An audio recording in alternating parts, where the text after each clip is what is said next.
Il y a une bataille silencieuse que presque personne ne remarque. Une bataille qui ne laisse aucune trace visible.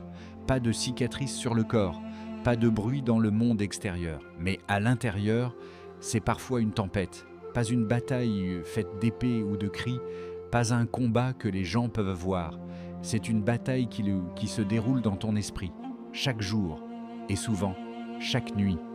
Quand tout devient silencieux autour de toi, quand les distractions disparaissent, quand ton téléphone se tait, quand la pièce est plongée dans l'obscurité, c'est là que les pensées arrivent. Une pensée surgit, puis une autre, puis encore une autre. Au début, elles semblent petites, presque insignifiantes, mais certaines d'entre elles portent un poids étrange. Une voix intérieure murmure « Tu n'y arriveras pas ». Puis une autre « Tu es trop faible ». Puis une troisième « Les autres réussissent, mais pas toi ». Et parfois, la plus douloureuse de toutes « Ta vie ne changera jamais ». Au début, ce ne sont que des pensées. Mais si elles restent longtemps dans ton esprit, elles commencent à prendre une forme différente. Elles deviennent une voix qui commente ta vie, une voix qui critique tes efforts, une voix qui transforme chaque erreur en preuve que tu es incapable. Et peu à peu, cette voix fatigue ton cœur, elle vole ton énergie, elle transforme ton espoir en doute. Mais voici une vérité que beaucoup de gens ne réalisent jamais. Toutes les pensées qui traversent ton esprit ne viennent pas de toi. Certaines viennent de tes peurs, certaines viennent de ton passé, certaines viennent des blessures que personne ne voit, mais certaines viennent d'une source bien plus ancienne, une source qui connaît les faiblesses de l'être humain depuis le premier jour, Satan. Mais comprends bien quelque chose d'important. Satan ne t'attaque pas toujours de façon spectaculaire. Il ne vient pas avec un bruit terrifiant. Il ne crie pas. Il murmure. C'est pour cela que beaucoup de gens ne reconnaissent même pas sa présence. Il glisse simplement des pensées dans ton esprit, comme une graine qu'on plante dans la terre. Et ensuite, il laisse ton propre esprit faire le reste. Une petite peur devient un scénario. Un doute devient une certitude. Une inquiétude devient une vision sombre de l'avenir. Allah décrit ce mécanisme avec une précision étonnante dans le Coran. Le diable vous fait craindre la pauvreté et vous ordonne l'immoralité. Mais Allah vous promet pardon et grâce. Coran 2:268. Observe attentivement ce verset. Il révèle quelque chose de très profond sur la psychologie humaine. Le diable commence par la peur de manquer, la peur d'échouer, la peur d'être abandonné, la peur de ne jamais devenir la personne que tu espérais être. Mais regarde la différence entre le message du diable et celui d'Allah. Satan crée la peur. Allah donne l'espoir. Satan ferme les portes. Allah rappelle que sa miséricorde est immense. Satan te montre un avenir sombre. Allah te rappelle que ton histoire n'est pas terminée. Maintenant imagine une scène. Un jeune homme marche seul dans une rue silencieuse. La nuit est calme. Les lampadaires éclairent faiblement le chemin. Personne autour. Mais dans sa tête, le bruit est immense. Sa vie semble bloquée. Ses projets échouent les uns après les autres. Les choses qu'il espérait construire se sont effondrées. Certaines relations se sont brisées. Et les rêves qu'il portait depuis des années semblent s'éloigner. Alors, pendant qu'il marche, une pensée revient. Encore et encore. Peut-être qu'Allah m'a abandonné. La pensée s'installe. Elle devient lourde et son cœur commence à se serrer. Mais arrêtons-nous un instant. Cette pensée est-elle une vérité? Ou est-ce un piège? Parce qu'Allah affirme quelque chose de très clair. Et ton Seigneur n'est jamais injuste envers les serviteurs. Coran 40 et 1, 46, jamais. Ce mot change tout. Jamais injuste. Cela signifie que même lorsque tu ne comprends pas ce qui se passe dans ta vie, même lorsque les choses semblent confuses, même lorsque certaines portes se ferment, il y a une sagesse que ton regard ne voit pas encore. Mais les pensées négatives ont un pouvoir particulier. Elles veulent te faire oublier cette vérité. Elles veulent te faire croire que tes difficultés sont une preuve que tu es seul. Elles veulent te faire croire que ton histoire est déjà décidée, qu'il est trop tard, qu'il n'y a plus d'espoir. Mais laisse-moi te poser une question sincère. Quand une pensée te pousse vers le désespoir, Quand elle te fait croire que tu es inutile, quand elle te fait douter de la miséricorde d'Allah, est-ce vraiment ton âme qui parle ou est-ce une ombre qui essaie de voler ta paix intérieure? Parce que ton âme, ta vraie âme, connaît quelque chose que les pensées négatives essaient de cacher. Elle sait que la miséricorde d'Allah est plus grande que tes erreurs. Elle sait que la vie change en un instant. Elle sait que les épreuves ne sont pas toujours des punitions, mais parfois des chemins que l'on ne comprend qu'après les avoir traversés. Alors peut-être que la vraie question n'est pas « Pourquoi ai-je ces pensées ?», mais plutôt « Dois-je les croire ?» Car il existe une liberté que peu de gens découvrent, la liberté de regarder une pensée et de décider de ne pas lui donner le pouvoir de définir ta vie. Et si aujourd'hui, Allah voulait t'enseigner quelque chose de profond, pas seulement comment supporter ses pensées, mais comment les reconnaître, comment comprendre d'où elles viennent et comment empêcher qu'elles deviennent les chaînes invisibles qui enferment ton cœur. Il y a une histoire que les savants aiment raconter pour expliquer quelque chose de très subtil, une histoire simple, mais qui révèle un mécanisme profond du cœur humain. Dans une petite ville vivait un homme que tout le monde respectait. Il n'était ni riche ni célèbre, mais les gens le connaissaient pour une chose particulière, sa sincérité. Chaque jour, on le voyait à la mosquée. Il priait avec concentration. Il aidait les pauvres discrètement. Il visitait les malades. Et quand quelqu'un avait besoin d'aide, il était souvent le premier à répondre. Les habitants disaient souvent entre eux « Cet homme a un cœur pur ». Mais ce que les gens voyaient de l'extérieur n'était pas toute l'histoire, car un jour, quelque chose changea. Une petite pensée apparut dans son esprit. Pas une pensée violente, pas une tentation évidente, juste une question qui surgit pendant la prière. Alors qu'il était debout, récitant tranquillement, une voix intérieure murmura « Et si ta prière n'était pas acceptée ?» Il continua sa prière, il essaya d'ignorer la pensée. Après tout le monde peut avoir une distraction. Mais le lendemain, la pensée revint. Puis le jour suivant, encore et encore. Chaque fois qu'il levait les mains pour prier, la question apparaissait. Et si ta prière n'était pas acceptée? Au début, il résista, mais les murmures ne s'arrêtèrent pas. Et bientôt, une autre pensée arriva, plus profonde, plus personnelle. Peut-être que tu n'es pas sincère. Il sentit son cœur se troubler. Il essaya de se rassurer, mais l'esprit humain a une particularité étrange. Quand une pensée revient souvent, elle commence à sembler crédible. Quelques jours plus tard, une troisième pensée apparut, plus sombre. Peut-être que tout ce que tu fais est inutile. Ces mots commencèrent à peser lourd.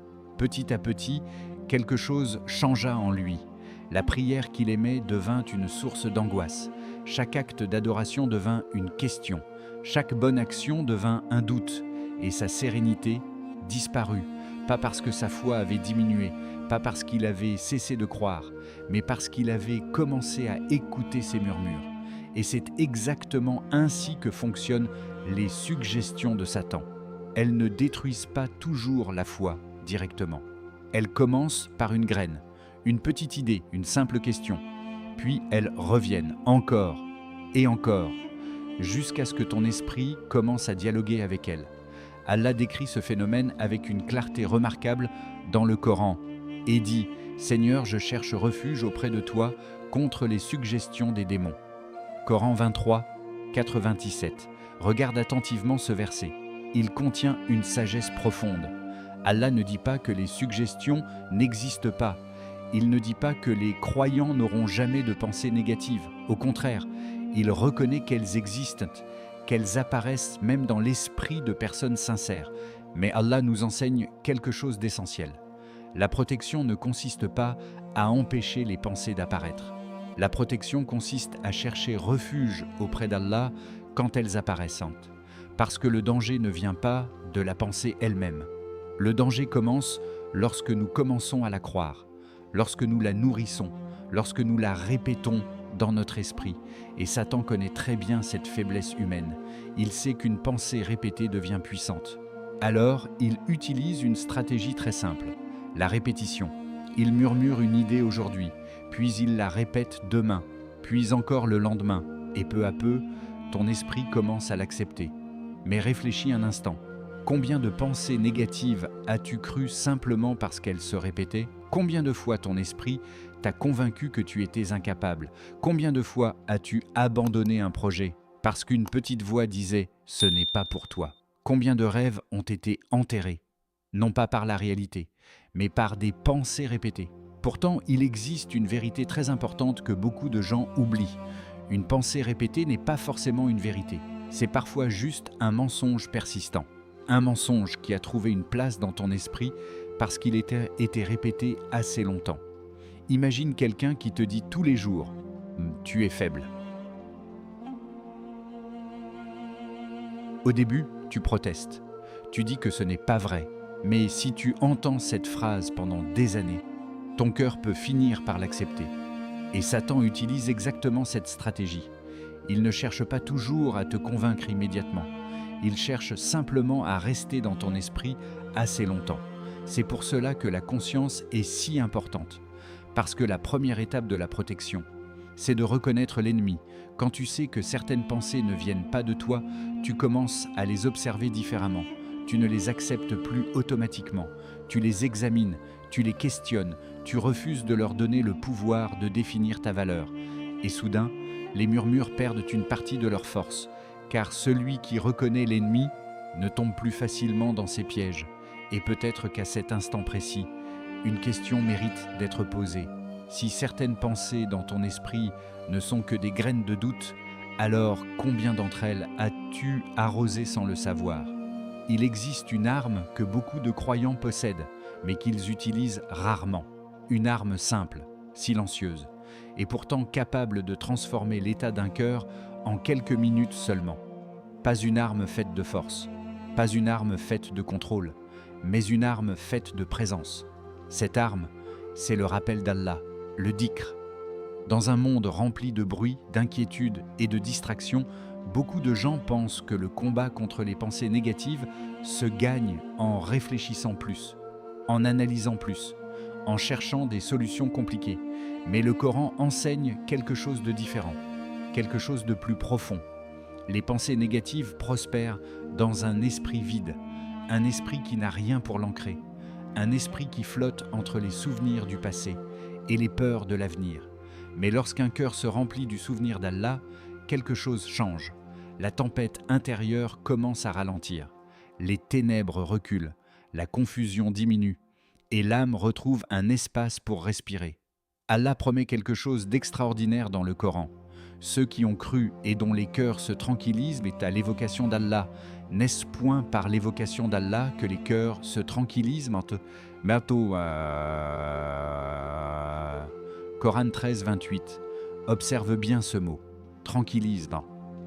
Pas seulement apaise, tranquillise. Il y a une différence. Apaiser, c'est calmer une douleur pendant un moment. Mais tranquilliser, c'est ramener le cœur à un état de stabilité, comme une mer agitée qui devient soudain calme. Imagine une mer en pleine tempête. Les vagues frappent dans toutes les directions. Le vent hurle. Le ciel est sombre. C'est l'état d'un esprit envahi par les pensées négatives. Mais maintenant, imagine que le vent s'arrête. Peu à peu, les vagues ralentissent. La surface de l'eau devient lisse. Le ciel commence à s'éclaircir. C'est ce que le rappel d'Allah peut faire dans le cœur humain. Pas en supprimant toutes les pensées, mais en redonnant au cœur un centre, une direction, une présence. Il y a une histoire simple mais profondément révélatrice. Un homme, fatigué par ses pensées, se rendit chez un sage connu pour sa sagesse. Quand il arriva, il semblait épuisé. Ses yeux étaient lourds, son esprit était agité. Il s'assit devant le sage et dit avec une voix tremblante: « Mon esprit est rempli de pensées sombres. Je pense trop, je doute trop, et je n'arrive plus à trouver la paix. » Le sage ne répondit pas immédiatement. Il prit simplement un verre d'eau claire, une eau parfaitement limpide, puis il prit une poignée de terre et la jeta dans le verre. Instantanément, l'eau devint trouble, marron, opaque. On ne pouvait plus voir à travers. Le sage posa alors le verre devant l'homme. L'homme regarda l'eau, puis il demanda « Comment la rendre claire à nouveau ?» Le sage répondit calmement « Laisse-la se reposer. » L'homme resta silencieux. Quelques minutes passèrent. Et lentement, la terre commença à descendre au fond du verre. L'eau devint progressivement plus claire, puis encore plus claire, jusqu'à redevenir limpide. Le sage regarda alors l'homme et lui dit « Ton esprit est comme cette eau. Quand tu combats chaque pensée, quand tu t'agites à l'intérieur, tu remues la terre encore plus, mais lorsque ton cœur se tourne vers Allah, lorsque tu répètes son nom, lorsque tu fais du dhikr, ton esprit commence à se poser. Et peu à peu, les pensées descendent au fond, la clarté revient, le rappel d'Allah agit d'une manière étrange et magnifique. Il ne force pas la paix, il la permet, car le cœur humain a été créé pour se connecter à son Créateur. Et lorsqu'il s'en éloigne trop longtemps, il devient agité, comme une boussole qui tourne sans trouver le nord. Mais dès que le cœur se reconnecte, il retrouve sa direction. Allah rappelle cette réalité dans un autre verset. « Invoquez-moi, je vous répondrai. » Coran 40-60. Réfléchis à cette promesse. Le Créateur de l'univers invite ton cœur à l'invoquer. Pas seulement quand tout va bien, mais surtout quand ton esprit est lourd, quand tes pensées deviennent trop nombreuses, quand ton cœur se sent perdu. Le dhikr peut être simple, très simple. Dire doucement « Allah » ou répéter « Gloire à Allah », « Louange à Allah »,« Allah est le plus grand ».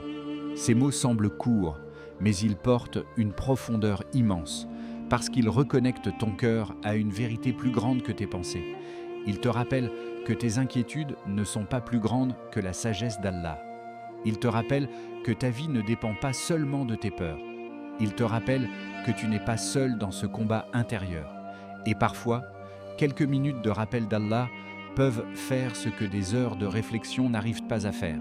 Alors, laisse-moi te poser une question sincère.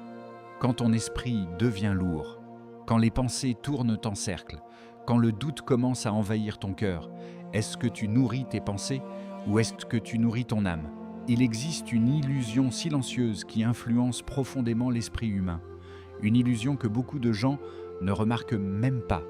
C'est l'idée que la vie devrait être parfaitement alignée pour que le cœur soit en paix, que les choses devraient se dérouler exactement comme nous les avions imaginées, que les plans devraient fonctionner, que les efforts devraient toujours être récompensés immédiatement, que les relations devraient durer comme nous l'espérions. Et quand la réalité ne correspond pas à cette image, l'esprit commence à produire des pensées sombres.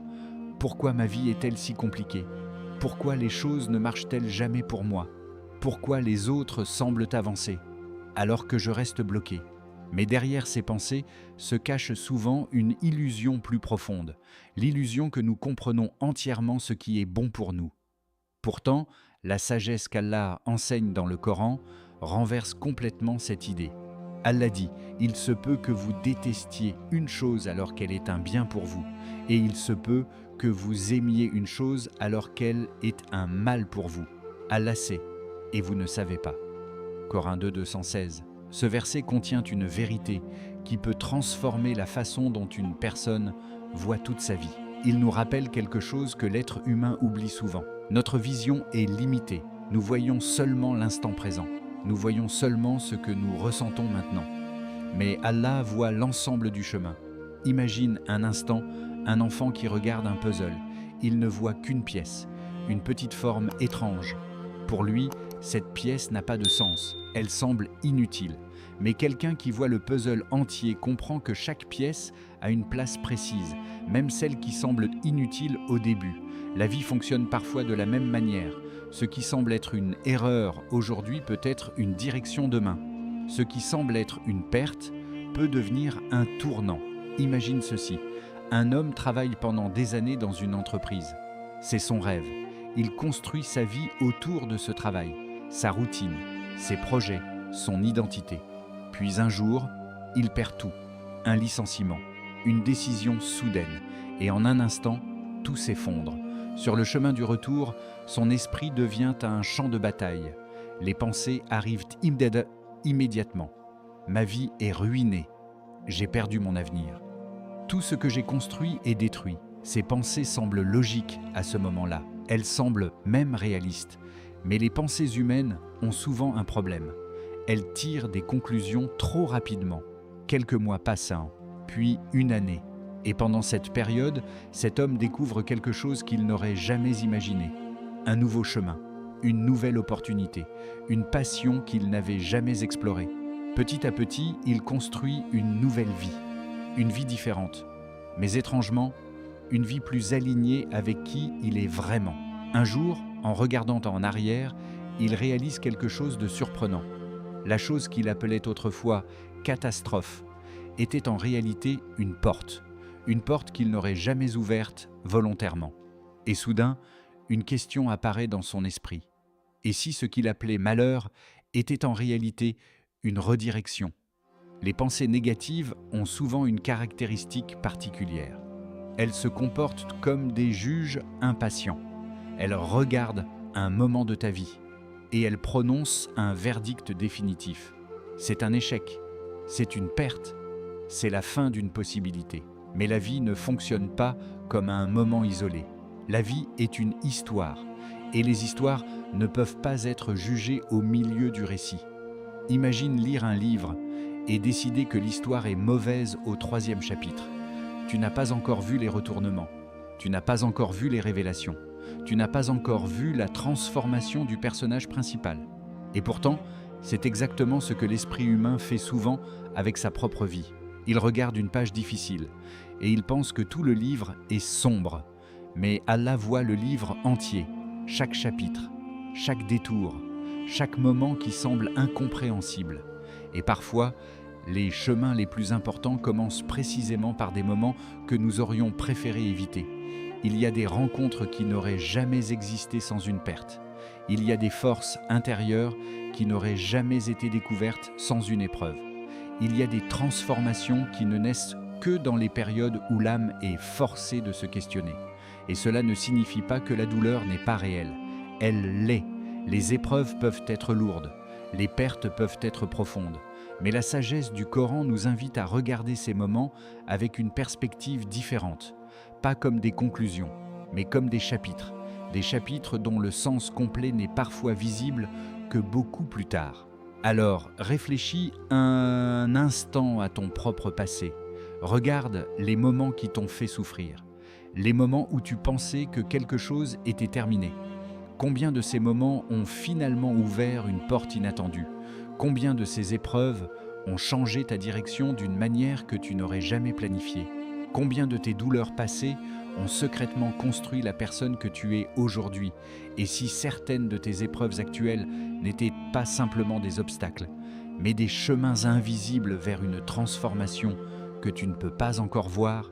Il existe un secret spirituel que les croyants forts finissent par découvrir. Pas dans les livres compliqués, pas dans les longues discussions, mais dans une compréhension simple et profondément libératrice. Ils réalisent quelque chose que beaucoup de gens ne comprennent jamais.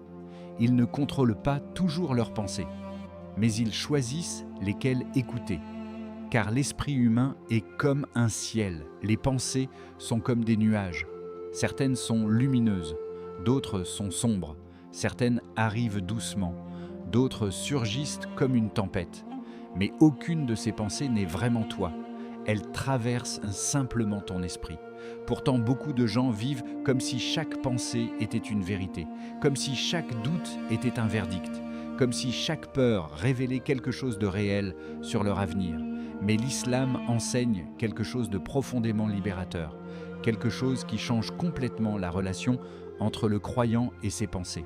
Le prophète Mohammed, paix soit sur lui, a enseigné: Allah ne tient pas les croyants responsables des pensées involontaires tant qu'ils ne les prononcent pas ou ne les mettent pas en action. Réfléchis à la profondeur de cet enseignement. Cela signifie qu'une pensée sombre qui traverse ton esprit n'est pas un péché. Un doute qui apparaît soudainement n'est pas une faute. Une peur qui surgit dans ton cœur ne fait pas de toi une mauvaise personne. Ces pensées ne sont que des visiteurs temporaires, comme des nuages dans le ciel. Et les nuages passent. Mais le problème commence quand une personne croit qu'elle doit combattre chaque pensée, quand elle lutte contre elle, quand elle s'épuise à essayer de contrôler chaque mouvement de son esprit. Alors, les pensées deviennent encore plus fortes, plus insistantes, plus lourdes. Mais la sagesse islamique propose une approche différente, une approche beaucoup plus paisible. Au lieu de combattre chaque pensée, on apprend à revenir vers Allah, Allah donne une instruction simple mais puissante. Et si jamais le diable t'incite au mal, cherche refuge auprès d'Allah, car il entend tout et sait tout. Coran 7, 200. Observe la simplicité de cette guidance. Allah ne dit pas « analyse chaque pensée »,« combat chaque doute »,« contrôle chaque émotion ». Il dit simplement « cherche refuge ». Ce mot contient une image magnifique. Imagine un voyageur pris dans une tempête. Le vent souffle violemment. La pluie tombe. Le ciel devient sombre. Le voyageur ne peut pas arrêter la tempête. Il ne peut pas contrôler le vent. Mais il peut faire quelque chose de beaucoup plus sage. Il peut entrer dans une maison solide, une maison sûre. Et à l'intérieur, la tempête perd son pouvoir. C'est exactement ce que signifie chercher refuge auprès d'Allah. Les pensées peuvent venir, les doutes peuvent apparaître, les peurs peuvent traverser ton esprit, mais ton cœur peut toujours trouver refuge, dans l'invocation, dans le rappel, dans la confiance. Et peu à peu, quelque chose change, pas forcément dans le monde extérieur, mais dans ton monde intérieur. Ton esprit devient plus calme, tes réactions deviennent plus conscientes. Tu commences à observer tes pensées au lieu de leur obéir. Et cette petite différence transforme tout, car celui qui observe ses pensées n'est plus leur prisonnier. Imagine ta vie si tu appliquais cette sagesse chaque jour. Chaque pensée sombre arrive, et tu la laisses passer, sans t'y accrocher. Chaque doute apparaît, et tu le remplaces par une invocation. « Ô Allah, guide mon cœur ». Chaque peur surgit, et tu la confies à Allah. « Ô Allah, je place ma confiance en toi ». Et jour après jour, quelque chose se transforme. Ton esprit change, ton cœur respire, ta relation avec tes pensées devient plus légère. Tu comprends que ton esprit n'est pas un ennemi, c'est simplement un espace où beaucoup de choses passent. Certaines pensées méritent ton attention, d'autres méritent simplement ton silence. Et quand cette compréhension s'installe, la foi devient plus profonde, plus stable, plus vivante, parce que tu réalises quelque chose de magnifique. Tu n'as pas besoin d'avoir un esprit parfait pour être proche d'Allah. Tu as simplement besoin d'un cœur qui revient vers lui, encore et encore et encore. Alors laisse cette question rester avec toi un instant. Une question simple, mais puissante. Et si certaines de tes pensées négatives n'étaient pas des vérités, mais simplement des illusions que ton âme est en train d'apprendre à dépasser,